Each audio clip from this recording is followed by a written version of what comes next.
Suffering in itself is interesting, isn't it? Because talking about suffering, I get a sense that in a way it only shows up when I view whatever I'm experiencing and it feels like I'm suffering because in some way I'm judging how other people are perceiving how I'm living that experience. And if I just live it without any sense of having to be responsible for their reactions or how they're viewing it, then maybe the suffering is minimal or not even present.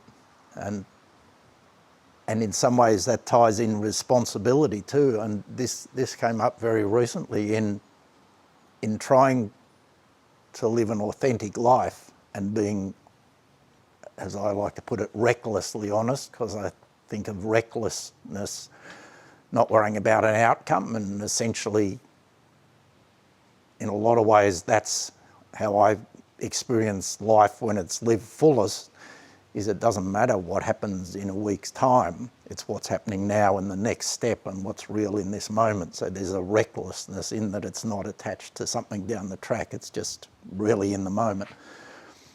So when I'm wanting to be really authentic with what's coming up for me in a moment, but still having some sort of expectation about how someone else needs to respond to that for me to feel seen or heard, which is such a big thing now. Yeah, I just want to feel seen, but very often that means I want the other person to react in a certain way.